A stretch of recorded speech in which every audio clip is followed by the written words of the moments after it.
Once I know the values in this table, once I know the sine and cosine of 30, 45, and 60, I can find a whole bunch of other values just by using some symmetry on my unit circle. So let's take a look at some of these examples.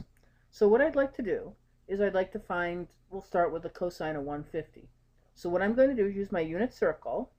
So what I've done is I've drawn myself a 150-degree angle. And so you'll notice that on my unit circle. And I notice that the angle between my 150 and the horizontal is 30 degrees. That's important for me to know.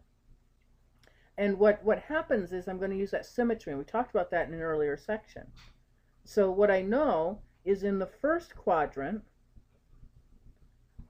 that 30-degree angle has an x value that's root 3 over 2, because that's the cosine, and it has a y value that's 1/2.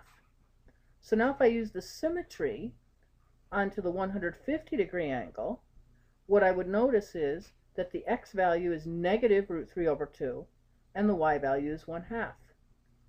So now my question asked for the cosine value, so I want the cosine of 150 degrees. Cosine on the unit circle is the x, so that's going to give me negative root 3 over 2.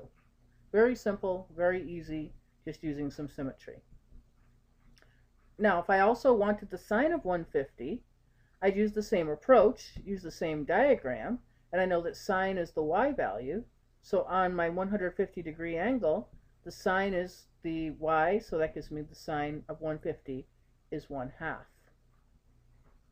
How about the cosine of 240? Well, this one I have to draw a new picture of this situation. So what I've done is I've drawn myself a 240-degree angle, and again, the angle I want is not the missing angle, but the angle with the horizontal, with the x-axis. So that angle is 60 degrees. And so what I know is that my cosine of 240 is going to be very closely related to the cosine of a 60. So what I do is I use my symmetry. So here's my 60-degree angle. The x on a 60-degree angle is 1/2. The y is root 3 over 2 when I'm on the unit circle. Using symmetry, this would actually end up giving me negative 1/2, comma, negative root 3 over 2. So again, exact symmetry. The values will be the same using the symmetry, but the signs will change, the SIGN signs. Now, since the cosine of theta is x, we end up getting that the cosine of 240 is negative 1/2. So, continuing this process, we can actually fill in this entire table.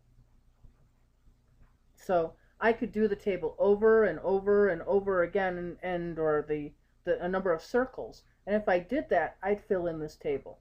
I really strongly encourage you to take each of these values beyond 90 and actually draw yourself a circle and convince yourself that I have the correct values. Because I'm going to expect you to be able to find these. I'm going to expect you to be able to obtain those. What I did include in your notes to kind of be a little memory aid, but again, you should be able to derive it yourself, is this unit circle. It has all of the values. Now it happens to have all of the angles in radians, and so you might have to go back to your memory on how to convert. This one has a radian drawing, and we'll be talking about the radians later on. But I just kind of like the picture for the graphical standpoint of it.